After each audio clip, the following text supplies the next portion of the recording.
There's a type of lighthearted pessimism, which is very French. It's a sort of cautious moderation. If you see something amazingly beautiful, he'll say, pas mal, as though he wouldn't risk himself in some sort of idiotic enthusiasm. You can have lots of money and enjoy yourself like Emily in Paris, but you can also go for no money at all into one of the most beautiful churches in the world. That's a very important thing about Paris that is often unsaid. It's the only city in Europe where you can be poor and feel like a prince. We are the most visited country in the world. Welcome to À la française, the podcast that shines a light on the French art of living and those who shape it.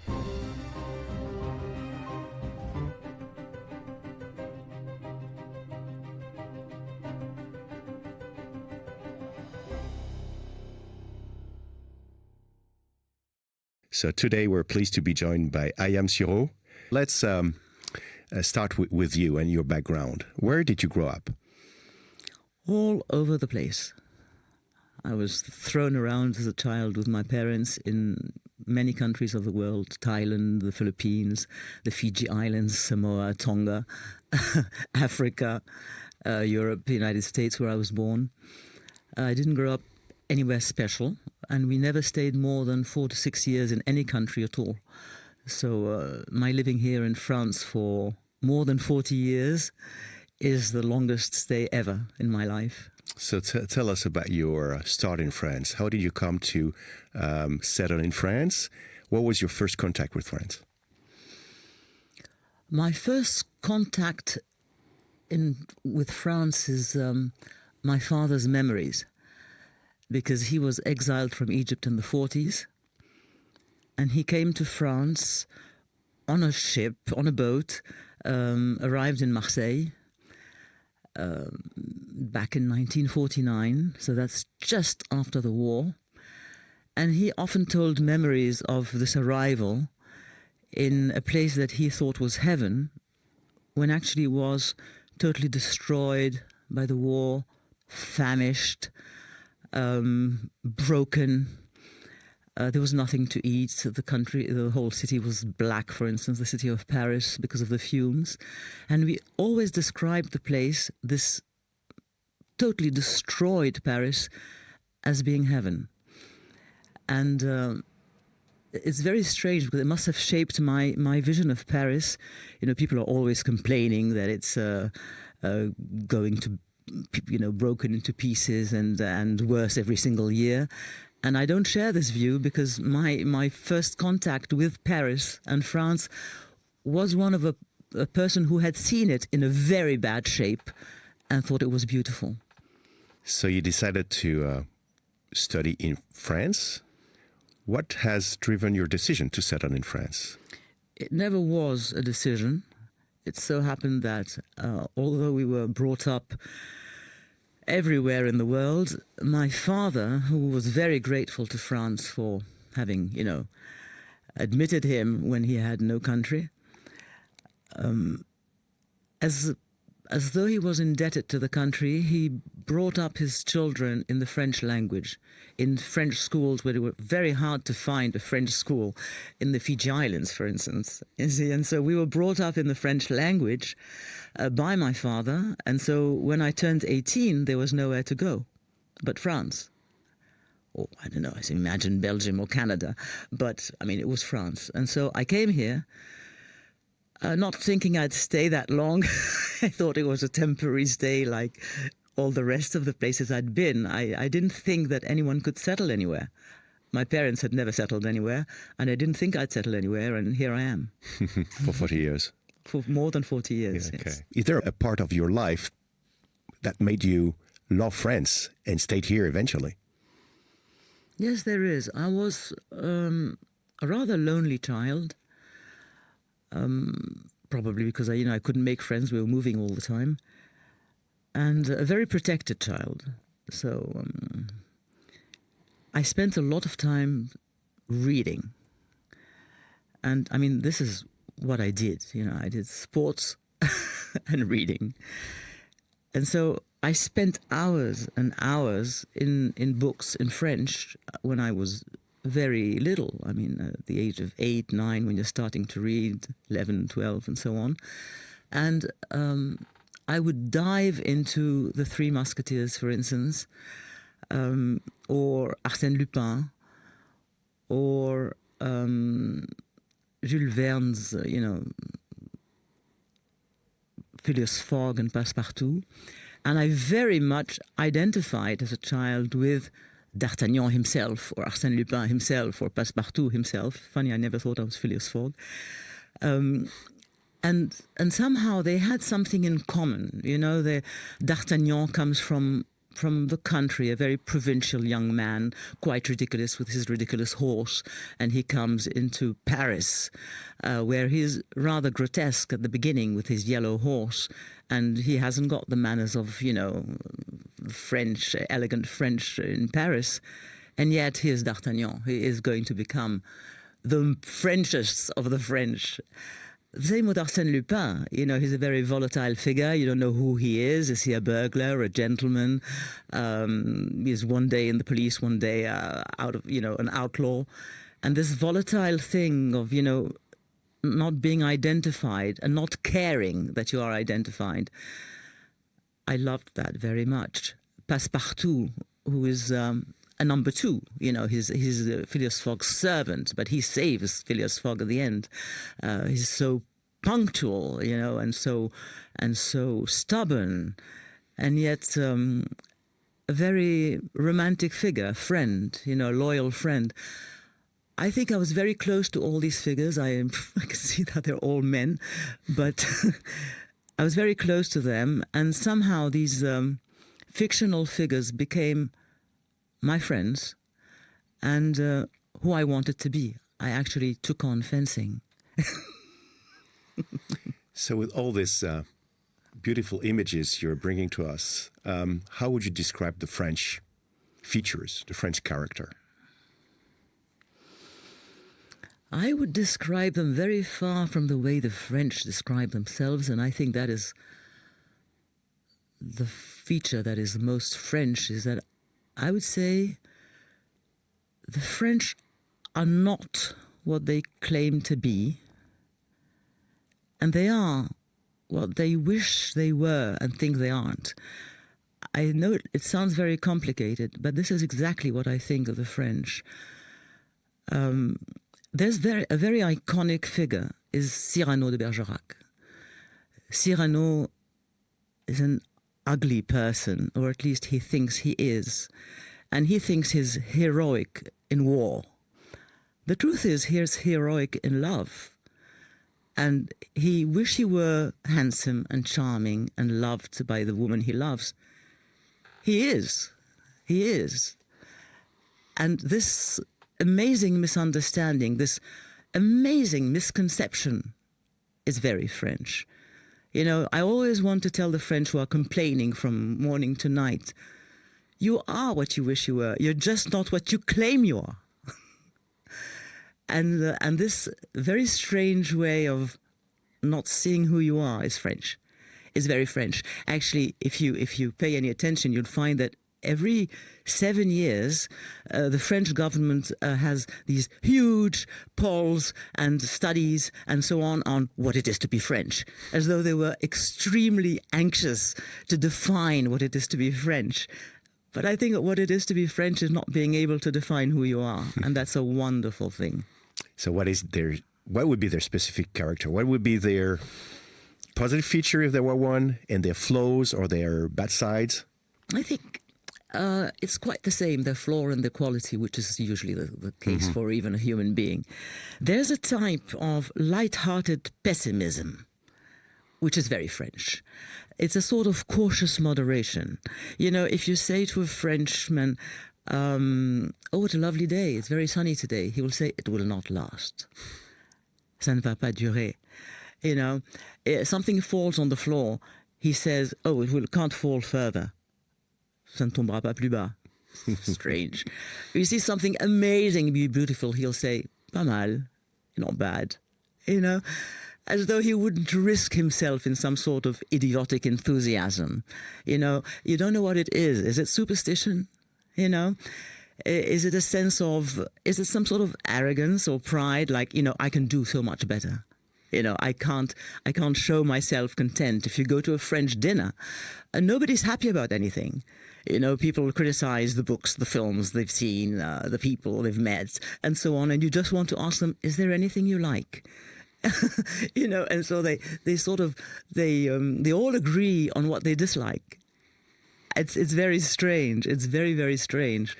And this is a flaw, I think, not being able to enjoy things in a simple way.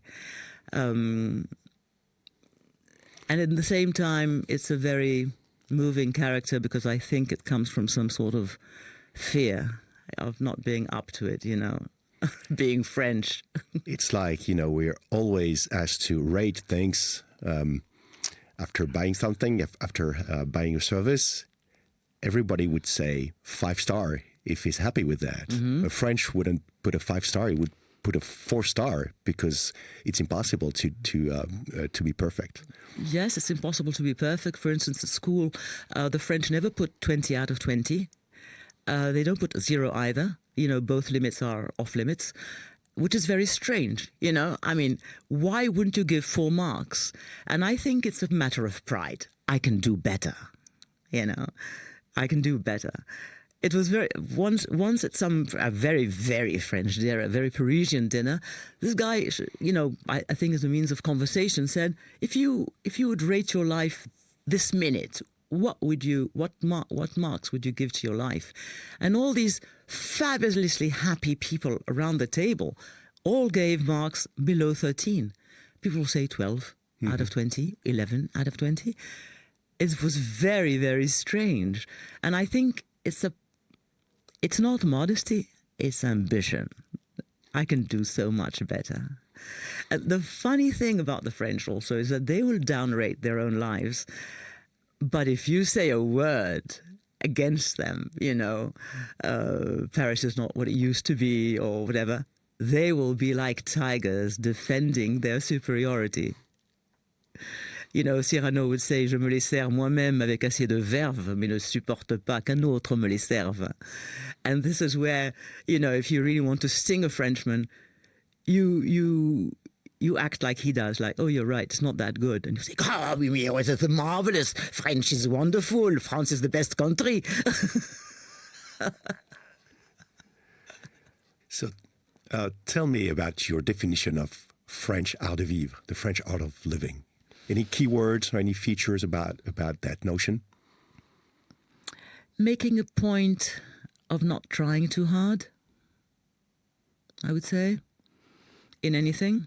Food, dress, even conversation. I think that a French person who really masters what you could call art de vivre is someone very sober, very, very modest.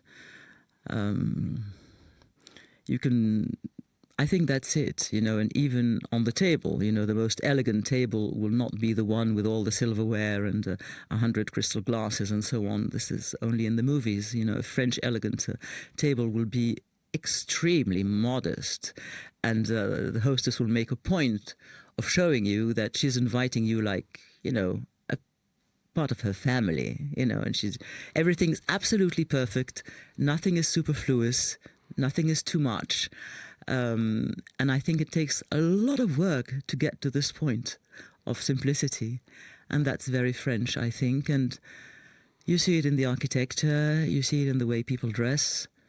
You also see it in the way people talk. That means you will have extremely sophisticated people, very educated, speaking a very simple language. And you will only see, the nouveau riche of anything, including the nouveau riche of intelligence and culture, overstating things, using difficult words, and so on. And you will immediately sort of spot them as not very elegant. I think that's the Frenchest of traits. I think this it's not fake humility, not that. I think it's an extraction.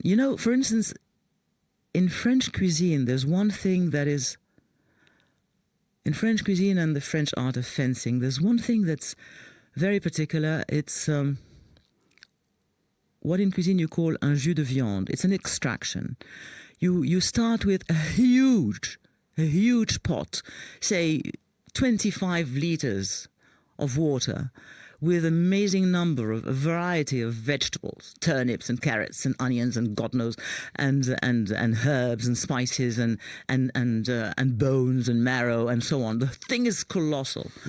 All right, and then hours and hours and hours and maybe a day and a night of boiling, and you get at the end, when you've thrown everything away, a reduction of say half a liter of very strong essence.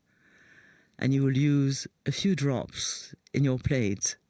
And that has come from a huge amount of natural products and a lot of time to go to this reduction. And this is what I think the French spirit is about. It's not humility. It takes a huge amount of work to get to this exact, contraction of truth where everything is, and it's tiny. It's very tiny. And there's no other way of getting there except through hard work and time. So you can't say it's fake humility. It's a lot of work, and it's a lot of understanding of what nature is and how we stand, how humanity stands facing nature. Nature needs work, If you want to praise nature, you need to work a great deal and to understand it. And I think that's very French. That's very, very French. I think it's amazing. Probably maybe the Japanese have a similar way about their relationship with nature. It's not a superfluous thing. It's not an artificial thing. I think it's a very, very deep relationship between the French and the beautiful nature they're endowed with. You could use another image, another example, which is the wine process. Absolutely. Which is a key element of the French culture, with all the tasks from the vine to the bottle, and the shea, and all the beauty, and the savoir-faire, the know-how to make a bottle of wine, of French wine. Absolutely. This is a perfect example. And the way also nature is corrected. 1 year you will have more rain, less rain, more sun, less sun.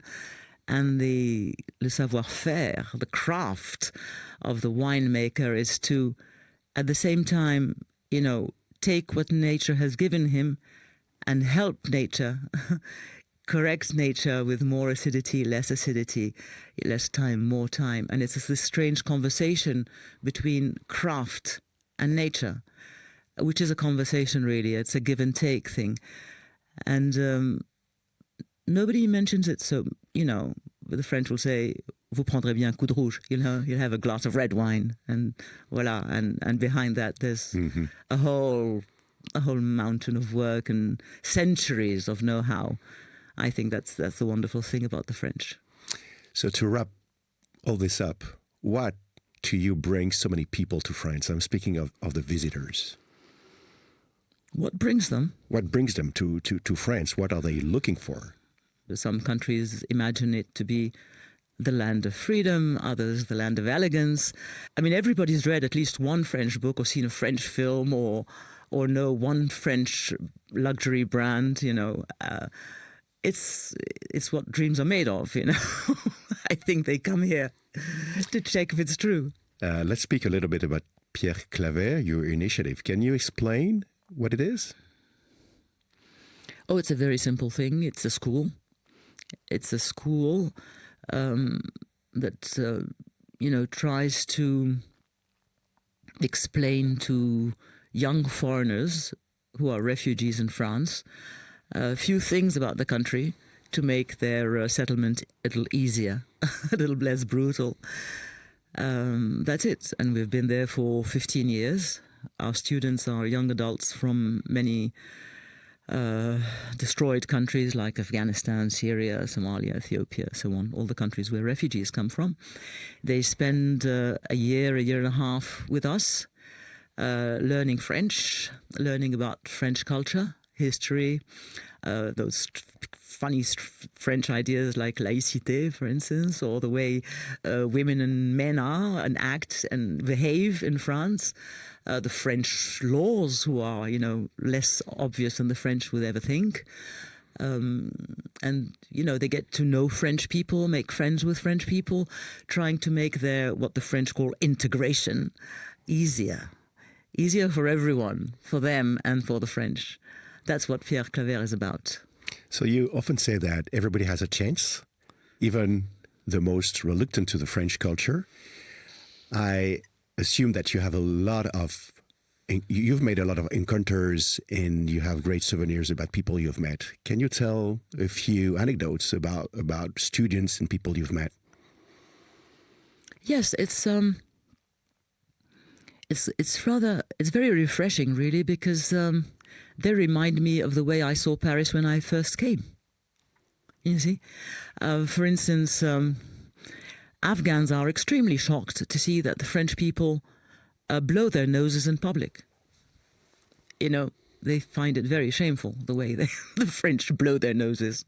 They're very surprised by the French administration. They thought, only a third world country would have such a heavy administration, bureaucracy, and so on.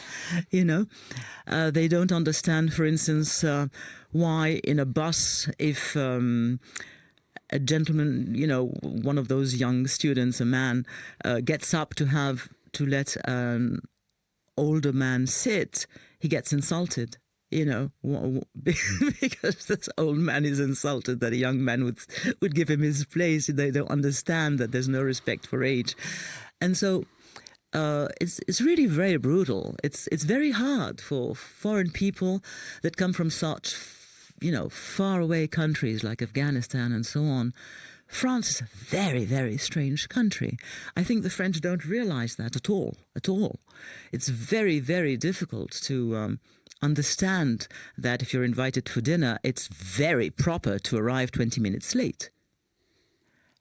How could you understand that? How do you understand the French are totally irrational? They think of themselves as being super rational, right? It's the country of Descartes. I've never seen a more irrational people in my life.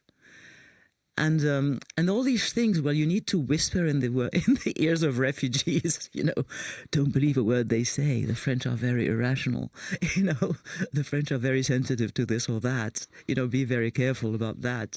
You need to arrive 20 minutes late if you're invited for dinner. But if it's an appointment in a cafe, don't be a minute late. How could you ever know a thing like this? I mean, it's as difficult as going into, an African tribe, and you need to know that you take off your shoes and you shake hands with this hand and you touch your left ear with your right hand and all the strange things you would do in a tribe you don't know. The French are a very peculiar tribe, and you need to explain that to foreigners or they're lost. And there's another thing, is that the French will not say, and that's, I think, the French will never say, they're very polite, they're more polite than they think. They will never say to a foreigner that he's not behaving the way he should. They will never say that. This is why, for instance, the French eat asparagus with their fingers. Because they never used to before a foreign man came to the king's table and had his asparagus with his fingers, because he'd never seen asparagus before. And when the king saw this, he ate his own asparagus with his fingers in order not to embarrass his guest. And that's very French. And but they do still say the story again and again. And what we're trying to give to the foreigners, the refugees, they come to Pierre Claver, is these little hints, because the French will never tell them. So what advice would you give someone wishing to engage in promoting the French culture among your students? I would tell him you don't need to do that. I mean, they have traveled 15,000 kilometers to get here. What is it really you want to promote? They're promoting it much better than you are. The very funny thing about Pierre Claver, I would say, is that, and I wouldn't have guessed that when it started. It started as a place where foreigners would discover France, what happened is exactly the opposite. The French volunteers and the French teachers who have engaged in exactly what you said, promoting, talking to foreigners about French history, French manners and so on, have actually discovered their own history while describing it to foreigners. And it's been a very interesting thing that happened, that the French realized what they loved about their own country while describing it to foreigners, while really describing the unsaid about France. Because this is what this is what Pierre Claver is about, is what is unsaid, really, about French history is glorious. And yet there's so much shame, there's so much guilt. There's Vichy, there's the violence, there's the violence of religious wars, there's the obedience of the French when the government turned to, collaboration. Lots of shame and lots of guilt, and the colonial history was, still very, very sensitive. And while describing all this to young foreign students, I think the French who serve at Pierre Claver discovered how attached they were to their own country. And that was amazing. And even the language, they speak a natural language. The French speak French, like the Canary speaks Canary. And then while describing their language and why they would use this word and not another, they discovered the beauty of the French. For instance, the understatement. Someone who has cancer will say, j'ai un souci de santé. Very understated, so elegant, And they would say that to the foreigners and suddenly grasp something quite special about their own culture. And I think it has served it's a very different purpose. And the refugees actually helped the French to love their country a little more, to hate it a little less, to despise it a little less, and so on. And for even when they were shocked, for instance, I don't know, some person would come to school and for religious reasons would not shake a hand of a girl or a woman, whatever, because they're not the same religion. And the French would be so shocked and realize, in the way they tell him, how is this even possible? That it's not about religion, it's not about the Republic, it's about being polite, it's about being sensitive. It's about not leaving a hand just hang out there in the air. Someone's stretching out a hand, you take it, for God's sake. And the way they describe it to a foreign person is so different from the way, for instance, the French government would, endlessly speak of the principles or valors of the Republic, which makes no sense at all. It's very abstract. And the French will describe it in very simple words. I mean, we don't do that. We don't do that. If someone stretches out his hand, give me some skin, my friend.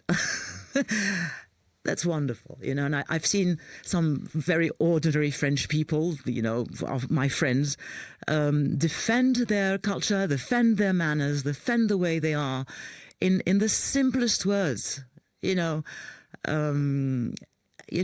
to eye with a foreign person, so much more efficient, than all these civic, God knows what education for foreigners that you see all over the place. And this is marvelous. And the other thing is that there's so much said about France in the school that most, when French visitors come to the school, what they say, and this moves me to tears, they say, why don't the French people come here too?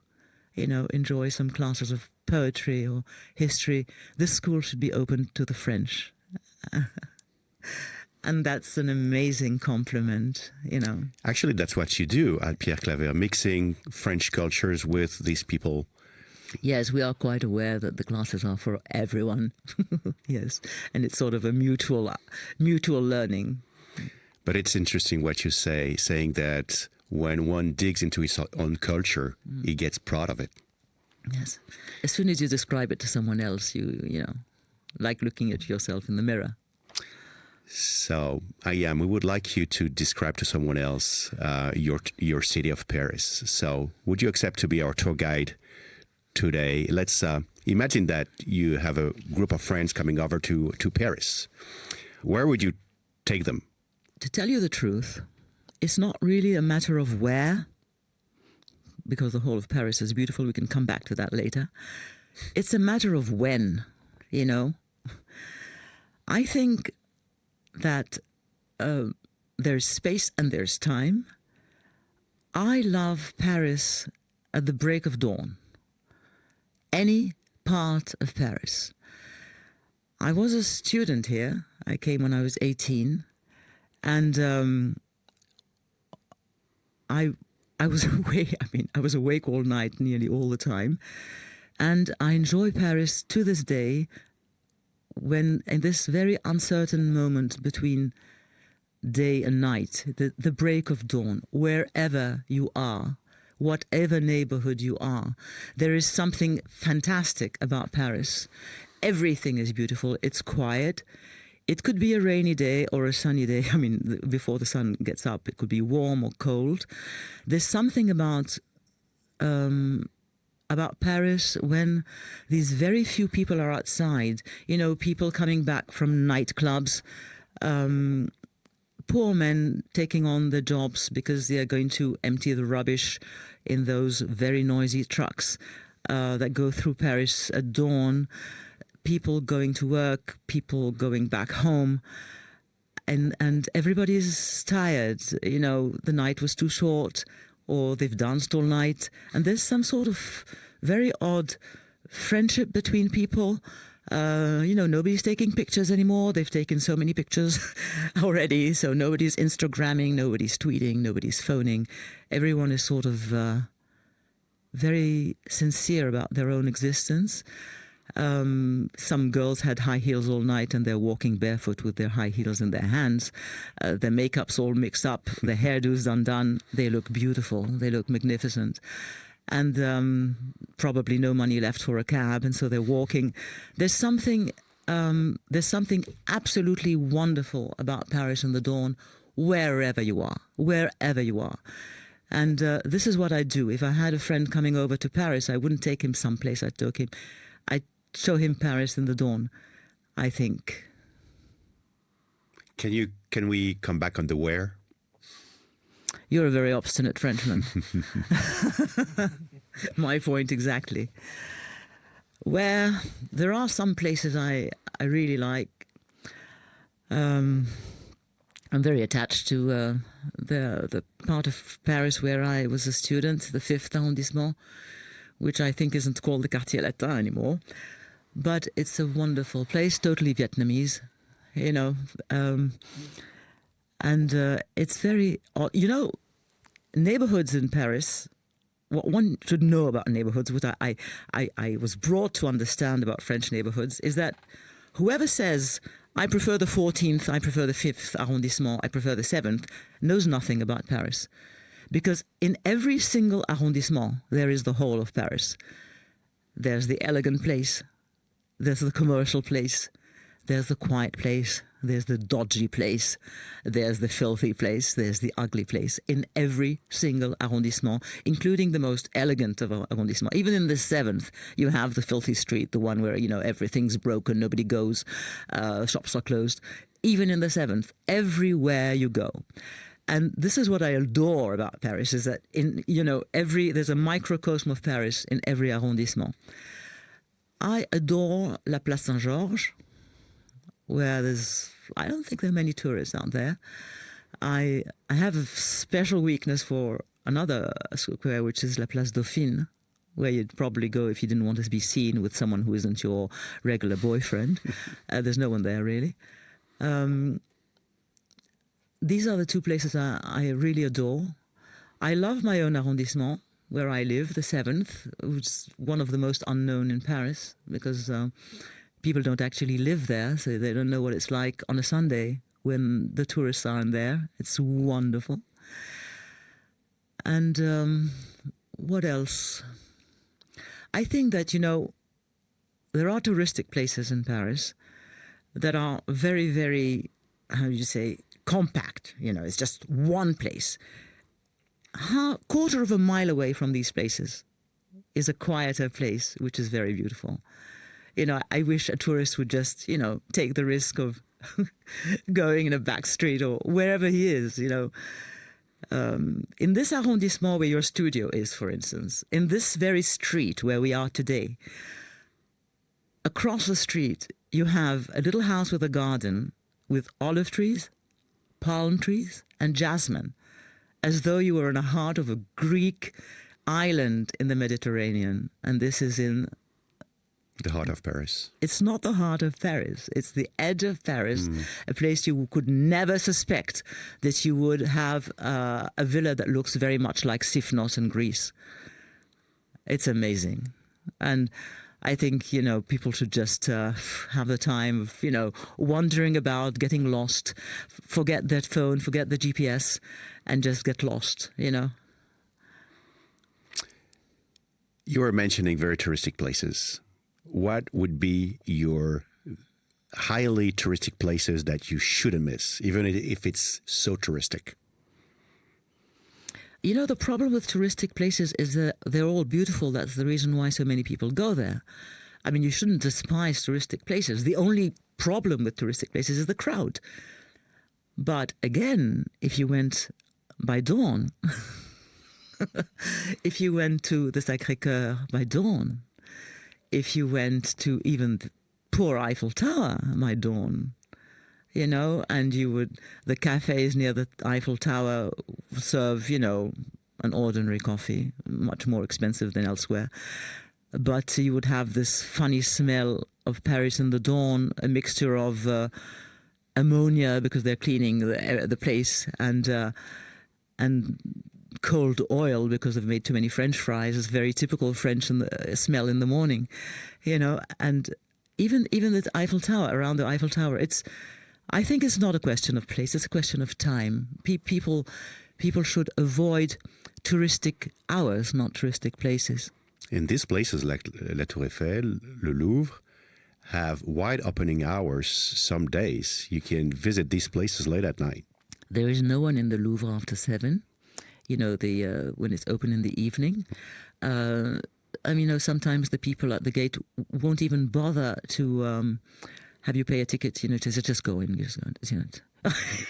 has no tickets left. It's very sort of family-like, very, very strange. It's lost all its dignity in the evening. It's absolutely wonderful.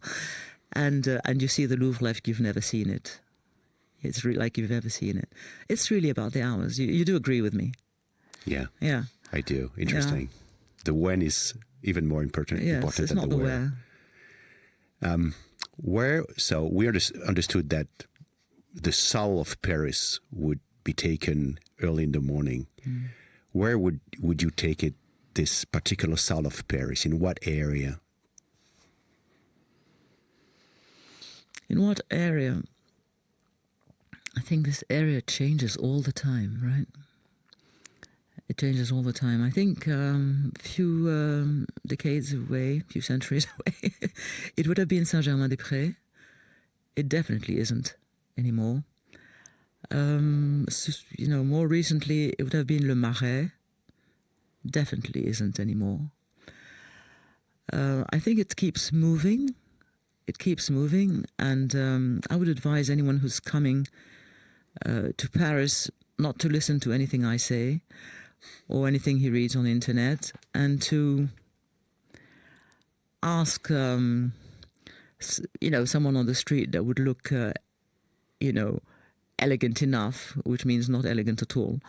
Where do you actually hang out? Because it changes all the time. It changes all the time. Yeah. It's a movable feast. And there is so many answers possible. Yes, there is. Yeah. I would like to focus on a few answers about places to eat. Mm-hmm. What are your habits? Where would you go for lunch, for instance, today, which is a beautiful day? So, I don't think I've known anyone who actually moves for lunch. You have lunch where you are, right? You don't. You can actually cross the whole city for dinner. You have more time, but lunchtime, no. Lunchtime, you're wherever you are. You're in the fifth, you're in the fifth, you're in the sixth, you're in the seventh, and this is where you go. And you will find amazing places. The funny thing about the French is that I don't think they ever go to French restaurants. I don't think they do. Most of them go, for many reasons, to foreign restaurants. And there are a number of very foreign restaurants. And I'm saying foreign because I'm talking to you in English, but I don't even think the French consider them as foreign. They will say le petit viet, le petit chinois, le petit coréen. I don't know why they say le petit about everything. It's this... Maybe because they're humble. Yes, un petit café, un petit souci, and so on. I have a little problem, which is probably a very grave, life-threatening problem. And so they go to this Korean restaurant or the Chinese restaurant or the Vietnamese restaurant or Moroccan restaurant or whatever. And there are crazes. I think right now, I don't know if it's, the French are constantly dieting, you know that. And so, but they'll never admit it, of course, But they have lots of Oriental restaurants now. I, for one go, I have Japanese food very often, or Korean food very often. If I feel rich, I will go to Yen, Rue Saint-Benoît, and the whole of Paris is there, as you say. It's a very, how do you say, understated place. It looks like nothing at all. In French, you would say, ça ne paye pas de mine.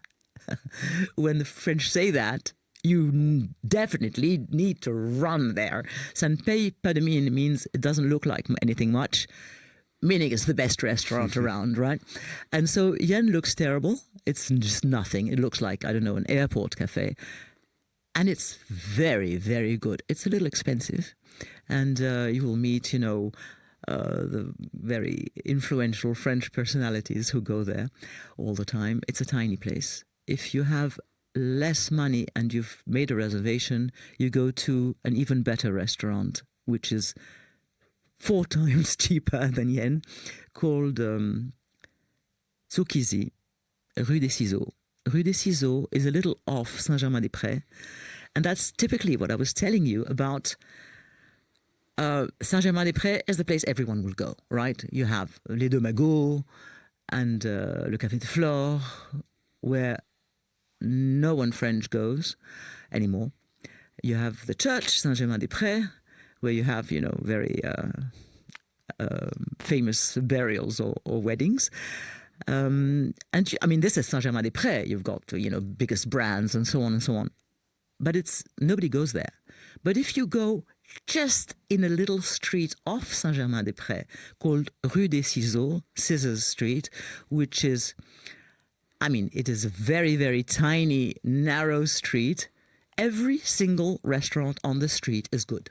There's a Korean restaurant called La Table de Mai, where the owners are really obnoxious, and the food amazing, and you eat on common tables. You have this Japanese place called Tsukisi, where you have, I think, not more than 10 tables. So you either arrive there very early or you've made a reservation. There is no music. I hate music in a restaurant. And you have this Japanese person who never says a word doing his sushi and the plates and so on the other side of the bar. Of course, the better place is by the bar, but everybody wants to be at the bar. It's a wonderful place. It's a wonderful place. Only 10 tables. I would say much more. I would recommend this one rather than a very posh Japanese restaurant. It's a very, confidential sort of address. Voilà. This is where I go. But the funny thing, for instance, take l'Île Saint-Louis. Everybody goes to l'Île Saint-Louis. L'Île Saint-Louis is beautiful. You have the ice cream shop Bertillon. You have all sorts of amazing places.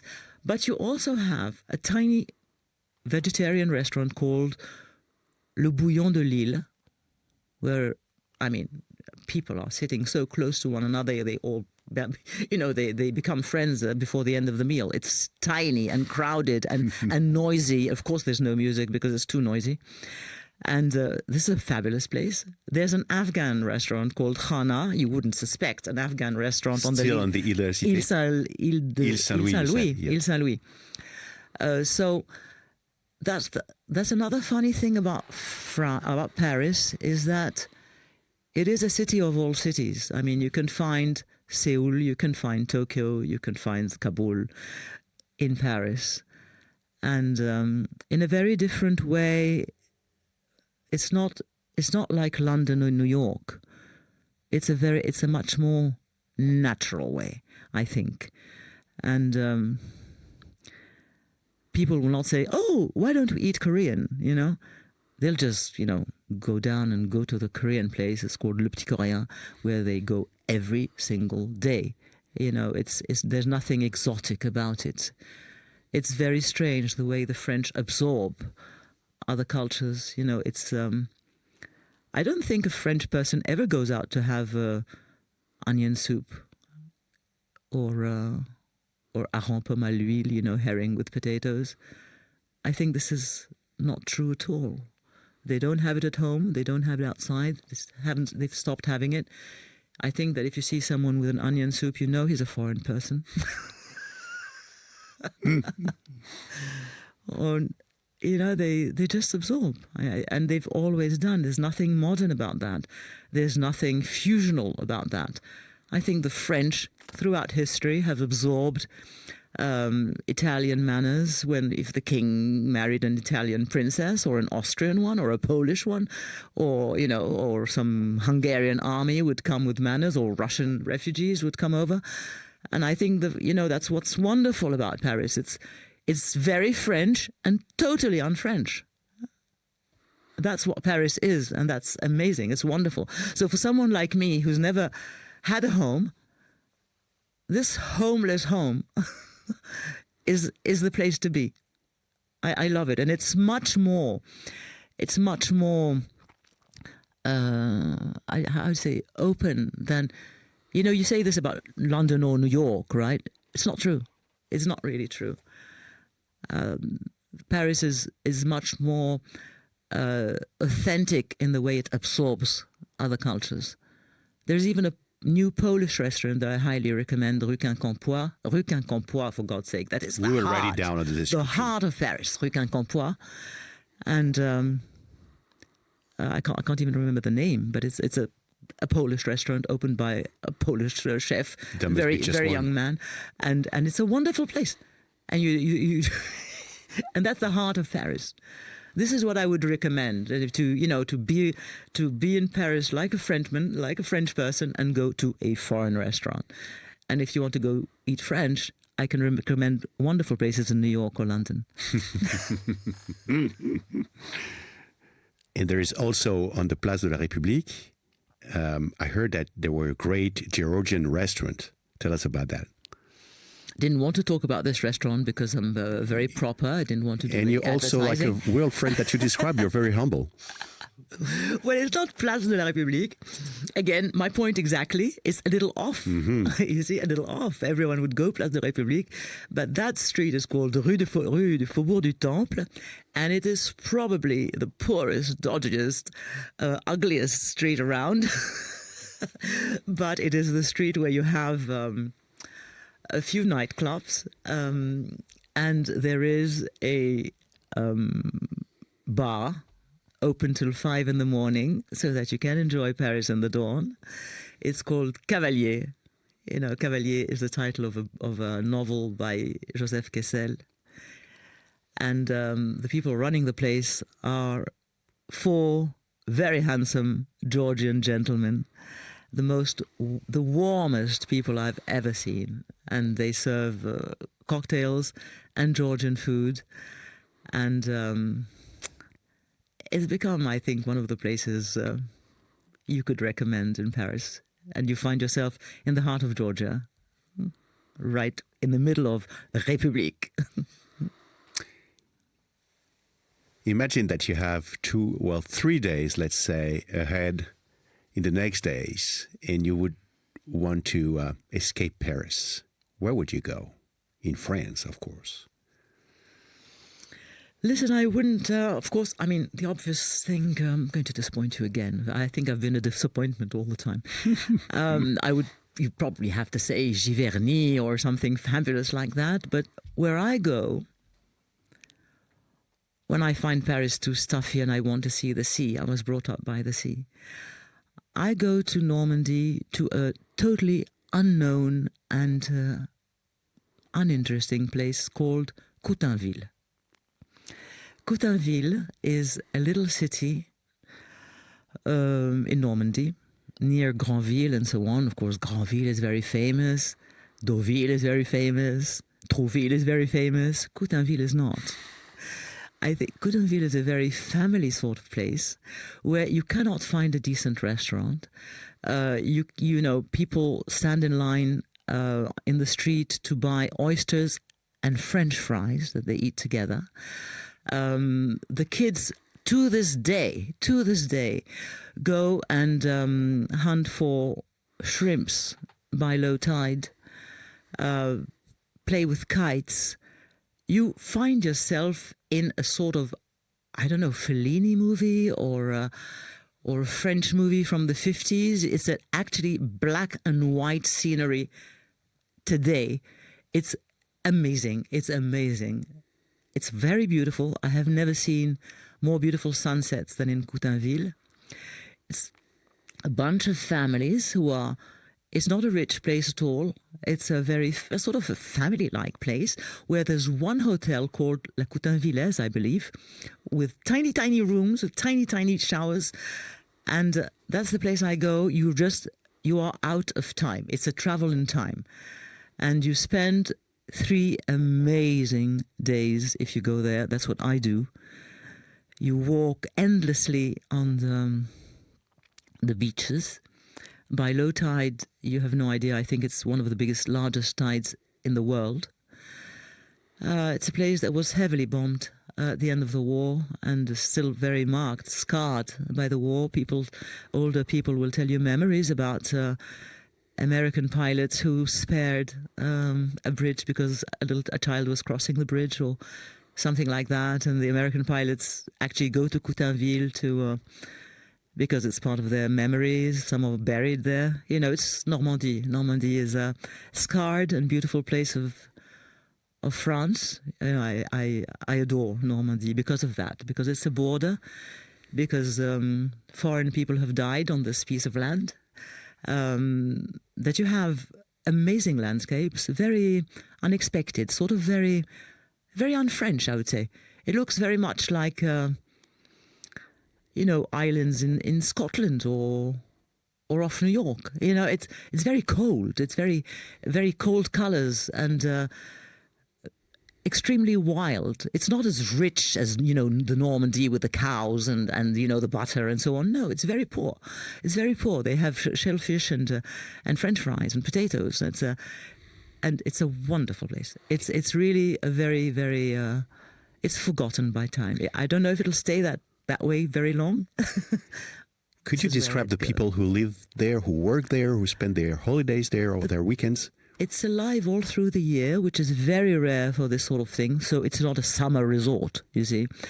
The people who live there all year are those who you will find with yellow or green boots because they cultivate oysters. It's a horrible job. It's a very hard job. Again, we speak about these very simple things. An oyster. What is an oyster? It's 3 seconds of enjoyment. And it means working at dawn again in the very, very, very cold water of the North Sea and the Channel and so on. And so all year round, you see those Normand people working very, very hard on the oyster fields. Everybody knows everybody at the cafes. There's probably only 1 or 2 cafes, and they drink quite a lot. They drink cider, white wine, and there's probably some sort of Calvados or something out liquor. there. They drink quite a lot still up to this day, and And people go there on the weekends, even when it's not warm. You know what? They don't care about the weather, which is something very un-French. You know, the French are obsessed with the weather. They all know what weather is going. What weather we'll have tomorrow by heart. By heart. You know, quel temps fera-t-il demain? Everybody knows. Everybody's listened to a weather forecast as though they were in the middle of the ocean. You know, I mean, why would they care? This is something very French. And in Coutainville, they don't care, because in one same day you can have all seasons. You can have summer, spring, and fall and winter in one only day. So they don't really care. They're going to have all sorts of weathers tomorrow. That's a place I would recommend, but in a hush-hush way, because I don't want it to be spoiled. Exactly. And I think the people there don't want to advertise on Coutainville because they don't want Parisians to come. Yeah, they're still very nice, I think. They're still very nice people. They're very, very modest.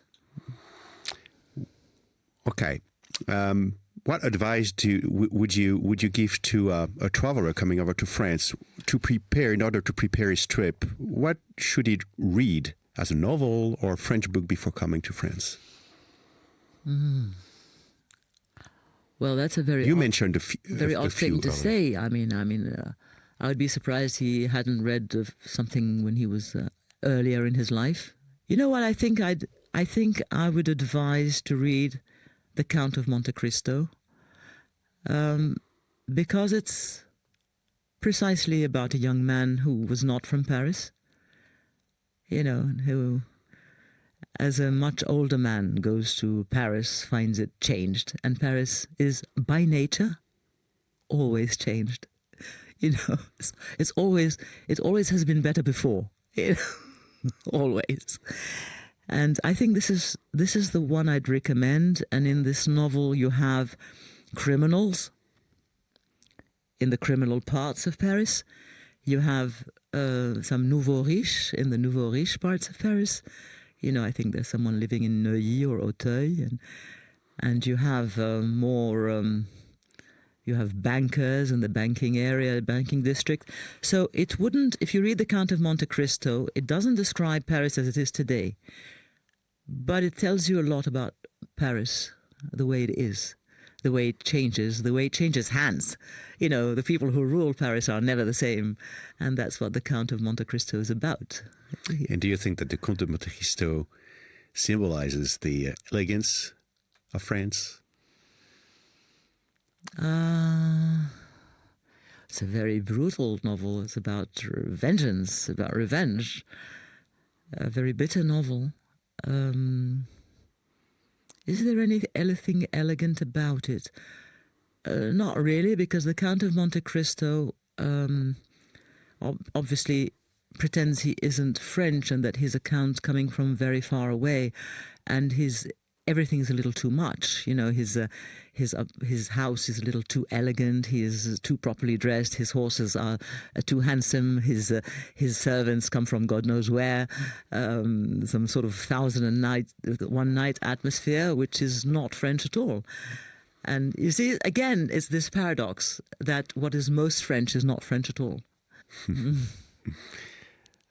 One secret address that you often go, where tourists don't go, and only locals go. Oh. Is there such a place?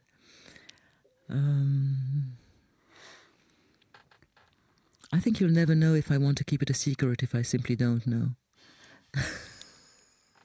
Okay, I'm fine with that. A song that reminds you France? Well, listen, you know, so my father really wanted us to learn French, all right? The thing is, we only arrived in French schools when we were, quite late. I went into a French school when I was 12. That's really late.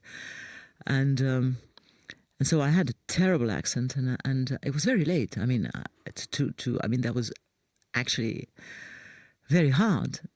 And so my father had this very strange idea of giving me a collection of records. Back in the day, it was those black vinyl records, and of old French songs. And so actually, It is part of my attachment to France and to Paris, those songs. I remember one song by Anne Sylvestre. Nobody listens to her anymore, and she was very important to me because of her diction. She speaks a very proper, very clean French. And there was this very sad song called T'en souviens-tu la Seine, where she actually speaks with the river about their past chagrin d'amour, about, love lost, where she compares, the love lost of the river itself and her own, which mix together. And her memory and the memory of the Seine. T'en souviens-tu la Seine?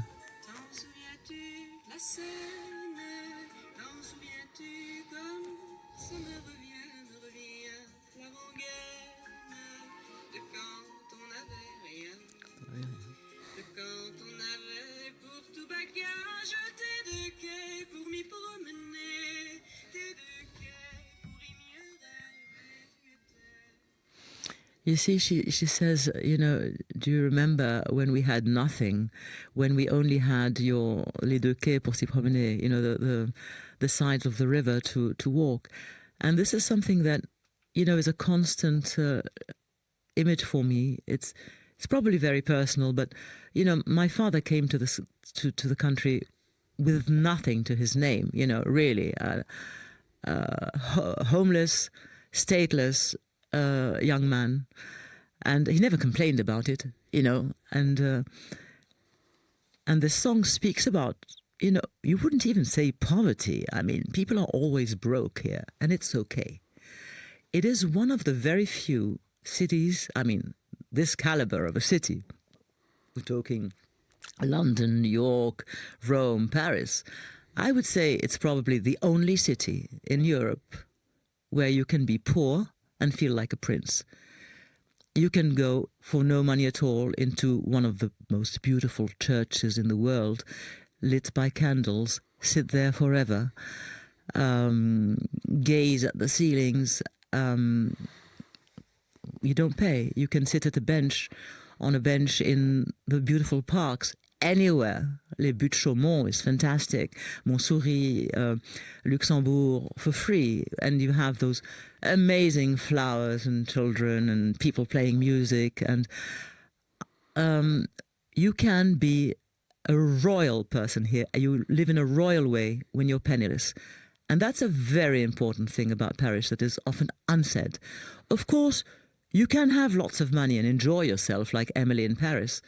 But you can also be extremely poor, dress like a prince, go to the flea market and find yourself a Chanel jacket for nothing, or an elegant trench coat for the price of a handkerchief, and be the most elegant woman in Paris just with a trench coat and a scarf and the place of a belt, and just, it's and this is what she says in the song, quand on n'avait rien. You see? And I think French elegance is about trying to bring back this wonderful feeling of freedom that you have when you have nothing.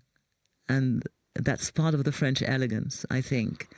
Gavroche, and you see the most elegant French brands, French designers, trying to reach this level of désinvolture, this level of nothingness, of Gavroche, which is the soul of Paris, une petite grande âme, a small big soul. I think this is it. It's something like that the poorer you are, the closer you are to some sort of truth. You mentioned a lot of cuisine and international influences. What would be the dish you would order that is very, very well done in Paris and not abroad?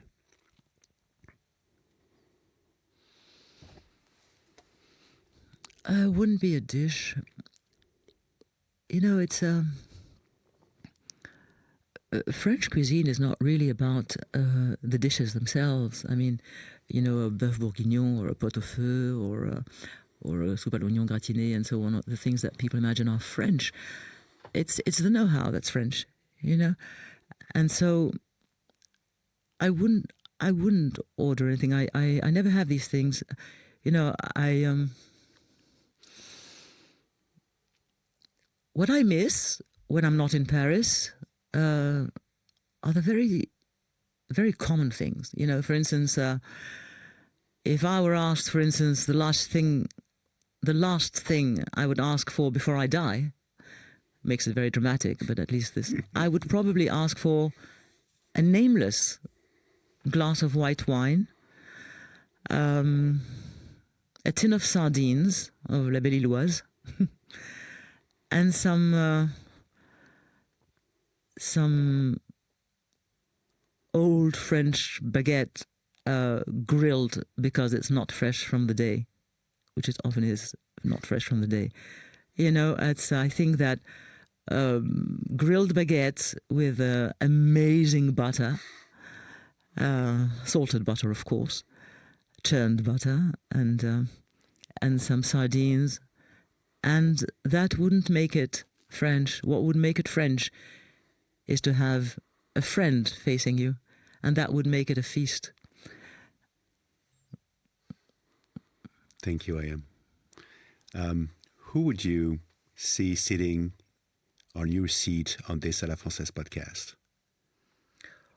Do you mean someone in this terrible place I'm sitting in here? Exactly. All right. Well, I have an answer for you this time. I'm not going to be a disappointment. I would see my own husband, François Sureau, because he really imagines he's not French at all. He's very different from all the French. He criticizes the French all day long. He insults the French all day long. He'd rather live in the past. He is a man of the past, he believes. And I have never, ever seen an iconic Frenchman like him. And it makes me laugh. I've been married for more than 30 years, I think. And it makes me laugh to tears to see him believe he isn't French.